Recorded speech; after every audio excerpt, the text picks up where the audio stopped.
Hello po guys. Magandang hapon po sa inyo lahat dyan. Yan po guys. Ako'y nagmumutya ngayon.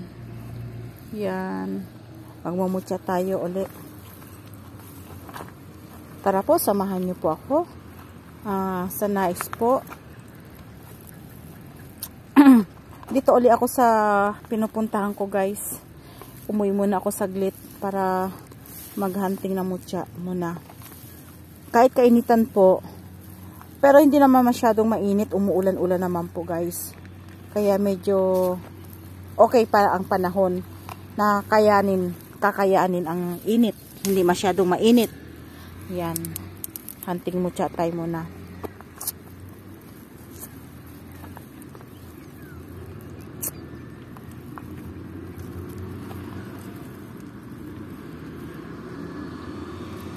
Yan. Yung ilog dati pinupuntahan ko. Ito yung dating ilog na pinupuntahan ko dito guys. Ayan po, may mutya tayo guys. Nakita, mutya ng langka po. Ayan. Yung dating pinupuntahan ko dito, naiba na siya.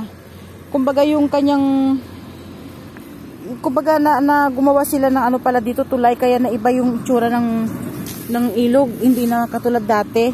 Pero may mahanap pa naman po na mga mutya po talaga ang nahanap po natin guys. Yan o, crystallize. Yeah, galing. Ano siya? Ano ba tawag doon, yung parang nakalimutan ko sa dulo ng dila ko. Yan mga kapatid o. Ano siya ng mangga? Liso ng mangga. Or ano ng mangga siya? Liso ng mangga. Ayan.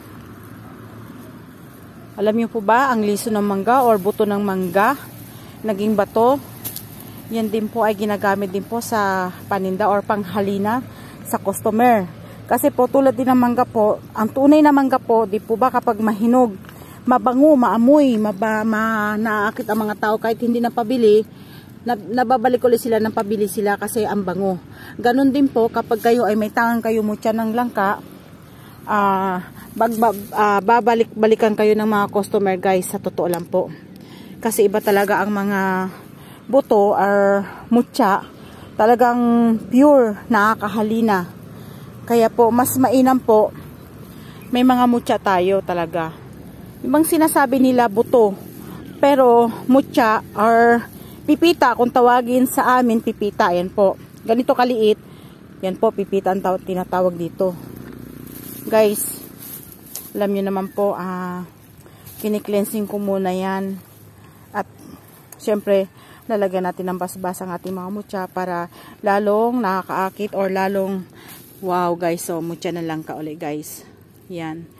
Sa mga nais po, magkaroon po, ito po ay kini-cleansing ko, dinadasalan po, tapos inaano po sa liwanag ng buwan para magkaroon siya ng enerhiya or makahigop siya ng enerhiya po papasok sa ating mga mutya. Yun po ay ready to use na po. Pero kapag nasa inyo din po, pwede nyo din alagaan po kapag yung yung buwan, lumabas yung buwan, pwede nyo siyang ibilad sa liwanag ng buwan na mga kapatid hindi sa liwanag ng ilaw, kundi sa liwanag ng buwan para siya ay makahigop ng enerhiya kasi iba din ang enerhiya galing sa buwan talaga. Kaya po kailangan din po tayo din, hindi porque may mutya na tayo, sasalig lang tayo sa isang mutya. Kailangan din po alagaan din natin ang ating mga mutya guys. Para ito, pwede nyo rin silang pakainin ng honey. Or, yung iba naman po, inaano nila ng gatas ng kalabaw. Kung, basta ang kung ano po yung bet nyo po, kailangan yung inano sa inyong mga mutya, pwede nyo gawin po mga kapatid. Okay po? Sa mga sumusubaybay sa aking munting channel, paki-like lang and share. Sa mga FB po, halimbawa may mga kaibigan po kayo, para kung gusto din nila mag-alaga po ng mutya, Mary Jane Alberto lang po din guys. Okay po mga kapatid, paki-like and share na lang po. Kung nasa man po kayo ngayon, palagi mag-ingat, magdasal para ingatan po tayo ng poong may kapal. Maraming salamat po sa inyo at sa aking mga viewers at nagpadaan, paki-like na lang po. Paki-comment na lang po din po guys. Yan po, maraming salamat po ulit sa inyo lahat sa tiwala po. Thank you so much. God bless.